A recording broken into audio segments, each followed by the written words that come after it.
Hello and welcome to this KitPlus TV News Roundup, where today we cover news from audio, compliance, VOD, comms, encoding, streaming, multiviewers, virtual production, a quick roundup of tech chosen by NBC for their coverage of the Olympic Games, and I'm sure much more. Now, quickly before we delve into the news, please do check out the kitplusshow.co.uk website, where you'll find the registration for the Media City show on the 6th of July is now open. It's free to register, free to come, everything's free in fact, and there will be an extensive set of anti-COVID measures in place to create a healthy and safe environment, of course. It's also worth saying that the event is being produced according to England's current COVID rules. It's not dependent on the national restrictions easing on the 21st of June. So let's start with Nixa Pro Audio. They're a manufacturer of audio monitoring and diagnostic solutions for Dante applications, and have introduced the RL256 monitor. It's been designed for operators working in critical events to provide cost-effective confidence monitoring across multiple networks with high channel counts, but still fits into a compact 1RU 19-inch rack mount enclosure. Indie music label Scruff of the Neck is broadcasting live as part of an official Twitch partnership using the Blackmagic ATEME Mini Extreme and Blackmagic Pocket Cinema Camera 6K as part of a multi-camera setup. Mosis Engineering has released a new multi-node media server solution for LED volumes to meet the demands for final pixel XR production for film and TV. VP Pro XR is a hardware and software solution combining multi-node end-display architecture, an improved VP Pro real-time compositor, synchronizer, and a new XR toolset. This XR media server system is focused on delivering cinematic capabilities and cinematic standards for cinematographers and focus pullers. Now it's time for us to take a breather while we hand over to Bryce from AGA, who's got a number of updates and new releases. Over to you, Bryce. I'm Bryce Button, Product Market Manager Director at AGA, and we're thrilled to have announced a bunch of new products and updates once again. So for the summer, we have brought out a brand new PackDock Pro. This is a great little media reader with USB-C connectivity for folks working with our KeyPro Ultra products, and it's completely bus-powered. We've also done some great upgrades for the FS-HDR, which is our real-time HDR conversion box, including some great new features with new BBC LUTs, NBC LUTs, and some delay timing things to help with a lot of the new virtual production going on. And finally, for the users of our mini converters, we've updated our mini config software, which is the central control software for our USB mini converters, with a great collection across a wide range of converters with features specific per converter. So to learn more, please just visit aga.com and you can get the full rundown from our What's New pages. Thanks for that, Bryce, and do make sure you subscribe to our channel so you don't miss the in-depth chat we had with AGA, which will be coming up soon. PHABRIX has announced a version 4.3 software release for its Qx and QxL hybrid IP SDI rasterizers. The release adds a multitude of new extended formats, including RGB SDI and ST2110 IP standards, support and unique and comprehensive 2110 IP generation toolset. Arvato Systems has announced the immediate availability of VidiEditor. It's a browser-based desktop editor that belongs to the company's VidiSpine brand. VidiEditor offers a powerful cloud-based solution to the increasing demand for remote editing workflows.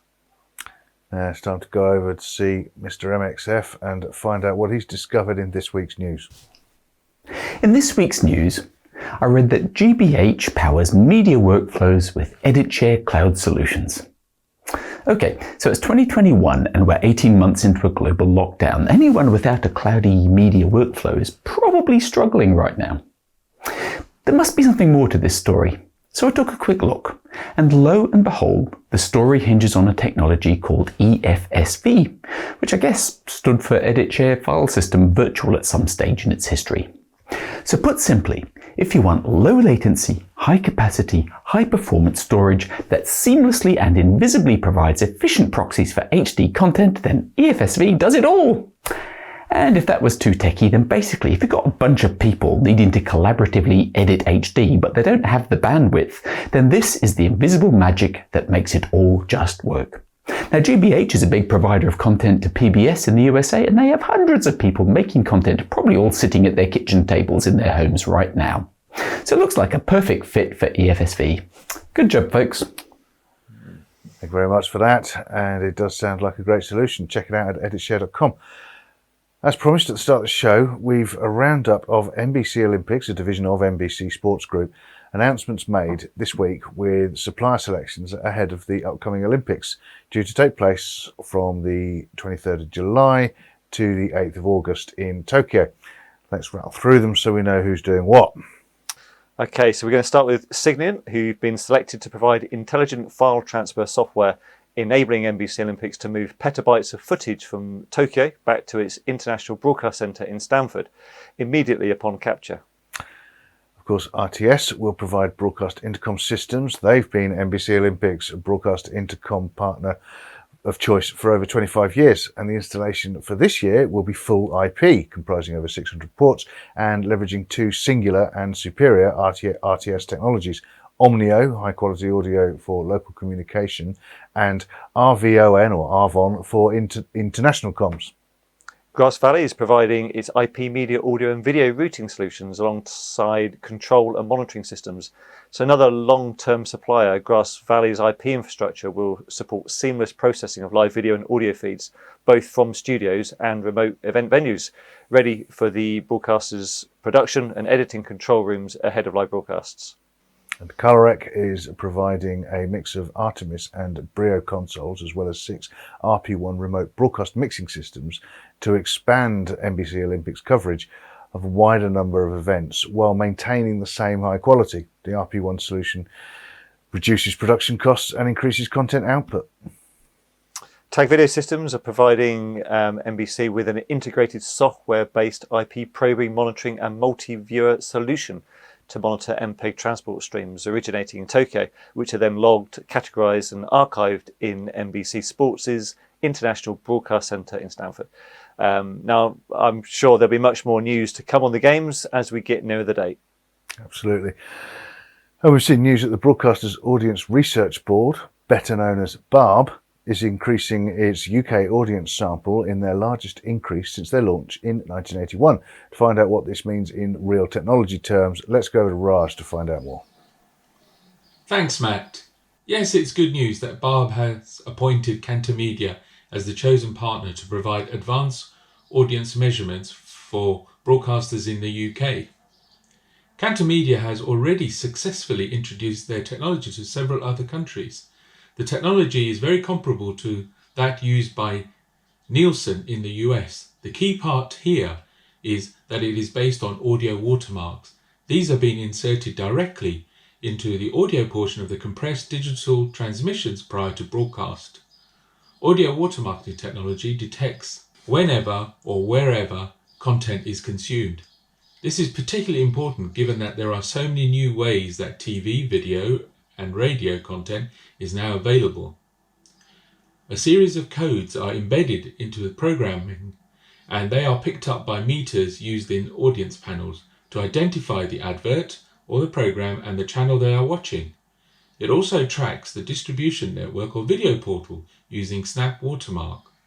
That identifies the channel the audience is following across TV, video and radio. Mediaproxy has support for both these technologies from Cantor Media and Nielsen, and spans across both presence monitoring, ID tracking and comparisons. Log Server has become the most versatile and integral part of the broadcast monitoring chain, and adding watermark detection is providing our customers with the ability to alert on both primary and backup IDs, as well as overlay decoded audio metadata over historical content for review and analysis. All integrated via our powerful web-based log player client interface and our exception-based multiviewers. Over to you, Matt and Simon. Thanks again. Thanks, Raj. And of course, you can find out all you need to know about Mediaproxy solutions at mediaproxy.com.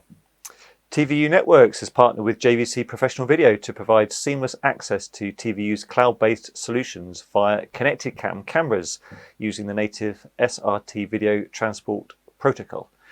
The partnership provides improved content sharing and distribution workflows for sports and news organisations that have invested in the popular line of JVC Studio, shoulder mount and handheld camcorders. A VITEC MGW Diamond quad channel encoder is helping to bring the Jockey Club of Saudi Arabia to a worldwide audience.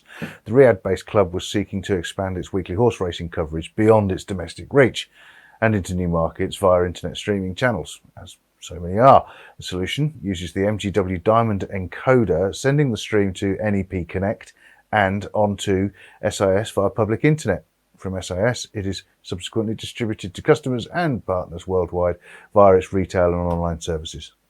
Clever. The NEA streaming solution from ATEME now supports full channel origination.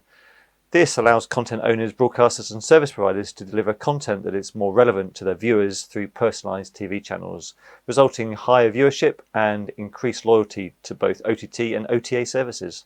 Rohde Schwarz has added to the functionality of its PRISMON multiviewers with Multiviewer Control Centre, increasing still further the power and productivity of the platform. MCC enables a single point of control for a network of multiviewers, which can be automated, giving instant reconfiguration of multiple displays. And finally, in case you missed it, last week we spoke with Todd Musgrave from Marshall Electronics about the launches of the CV568 and CV368 global shutter cameras with Genlock.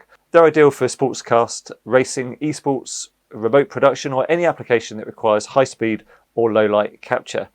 Do check out the interview we did with Todd for more information. Well, you might have to rewind some of that. It's been one of those weeks here at KitPlus, trying to keep up with everything going on. There's just been so much news as well.